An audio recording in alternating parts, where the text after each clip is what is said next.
Knox and her former boyfriend were found guilty. Amanda Knox found guilty. Perugia, Italy. Found guilty of. She breaks down in court, tears streaming as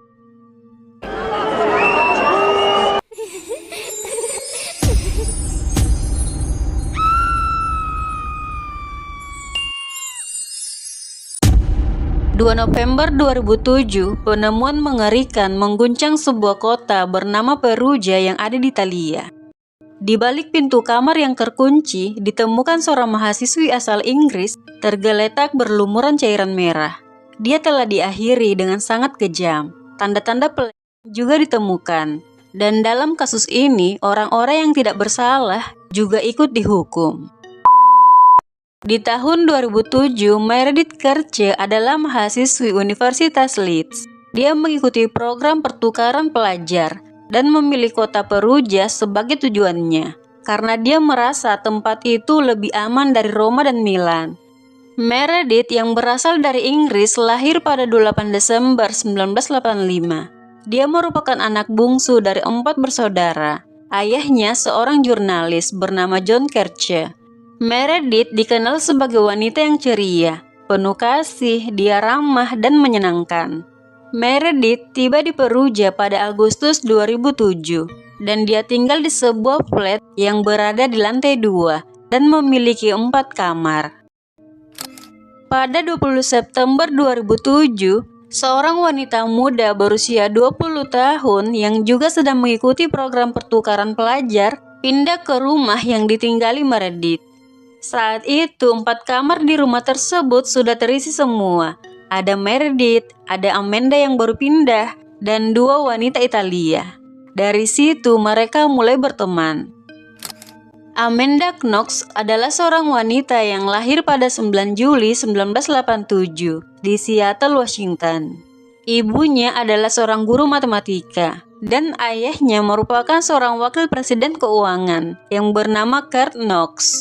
Dan saat itu dia juga telah memiliki seorang pacar bernama Rafael Solicito yang baru dia temui di sebuah konser pada 25 Oktober 2007. Rafael ini merupakan seorang mahasiswi teknik komputer asal Italia. Saat itu Amanda juga bekerja part-time di sebuah bar di Perugia. Pada 1 November 2007, Amanda menginap di apartemen pacarnya yang hanya berjarak 5 menit dari flatnya. Di sana mereka nonton film bersama dan makan malam. Keesokan paginya pada 2 November 2007, Amanda balik ke flatnya dan dia melihat beberapa hal aneh. Pintu flatnya terbuka lebar dan di saat dia ingin mandi, dia melihat sesuatu seperti bercak darah ada di dinding dan keset kamar mandi. Setelah mandi, Amanda balik ke apartemen pacarnya dan dia memberitahukan apa yang tadi dia lihat di flatnya. Merasa agak khawatir, pasangan ini memutuskan ke flat Amanda untuk mengecek. Setibanya, mereka melihat pintu kamar Meredith terkunci. Mereka mengetuk pintunya dan mencoba menelpon Meredith, tapi tidak ada respon darinya. Merasa ada yang tidak beres dan takut terjadi apa-apa dengan Meredith, pasangan tersebut langsung menelpon pihak berwajib dan melaporkan kejadian tersebut. Beberapa menit kemudian, pihak berwajib tiba di lokasi. Karena pintu kamar Meredith terkunci, jadi mereka mendobraknya. Dan di saat pintu terbuka, terlihat pemandangan yang sangat mengerikan. Meredith tergeletak ditutupi selimut, pakaiannya setengah terbuka, dan dia berlumuran cairan merah. Dari hasil pemeriksaan, diketahui kalau Meredith telah ditikam sebanyak 47 kali dan ada luka di lehernya yang menjadi penyebab dia tewas. Cairan pria juga ditemukan di tubuhnya, menandakan dia telah diakhirkan sebelum diakhiri. Melihat luka Meredith yang sebanyak itu, pihak berwajib berasumsi kalau pelakunya bukan hanya seorang. Flat Amanda lalu diamankan polisi. Semua bukti difoto, seperti sidik jari yang ada di dinding, jejak sepatu di lantai, dan barang-barang yang ada di TKP juga dibawa oleh polisi untuk dilakukan pemeriksaan lebih lanjut. Saat itu wartawan juga sudah ada di lokasi dan mereka tidak sengaja merekam Amanda dan Rafael yang sedang dan rekaman itu mendapat banyak kecaman dari publik saat itu karena temannya baru saja ditemukan tiada, tapi dia tidak terlihat seperti berduka, dan hal itu menimbulkan kecurigaan pada mereka berdua. Penyelidikan polisi dimulai. Mereka mulai mencari informasi pada orang-orang sekitar Meredith. Amanda dan Rafael juga diinterogasi oleh polisi. Dan yang anehnya, pernyataan mereka berdua tidak konsisten. Awalnya Rafael bilang kalau di malam kejadian, dia dan Amanda ada di apartemennya.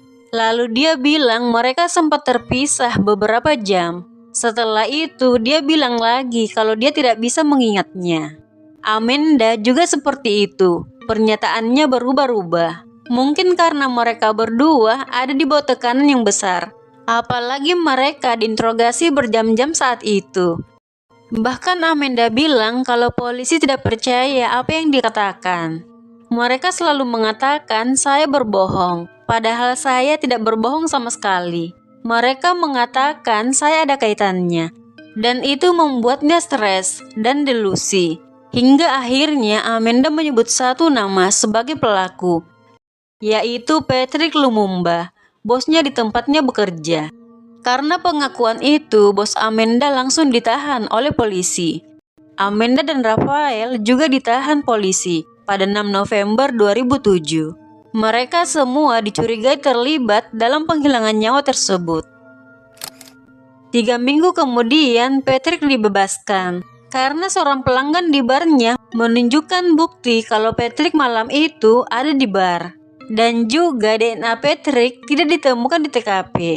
Berbeda dengan Amanda dan Rafael, mereka tetap ditahan. Apalagi sebuah pisau yang diduga sebagai alat penghilang nyawa Meredith ditemukan polisi di rumah Rafael, di mana pisau itu mengandung DNA Amanda dan Meredith. DNA Amanda ditemukan di gagangnya, dan DNA Meredith ditemukan di belahnya. Dan hampir 2 bulan setelah kejadian, DNA Rafael ditemukan di kait bra Meredith yang ditemukan di TKP. Meskipun keduanya mengaku tidak bersalah, kedua bukti itulah yang memberatkan Amanda dan Rafael. Polisi saat itu juga menemukan sidik jari di bantal yang ditemukan di bawah tubuh Meredith. Dan sidik jari itu cocok dengan seorang pria yang pernah ditahan karena melakukan pembobolan. Pria itu bernama Rudy Guet. Sayangnya saat itu Rudy tidak ada lagi di Italia. Dia telah ke Jerman. Pihak berwajib lalu ke rumah yang disewa Rudy. Mereka mengambil sikat giginya. Dan setelah dilakukan pemeriksaan, DNA-nya ternyata cocok dengan DNA yang ditemukan di TKP dan di tubuh Meredith.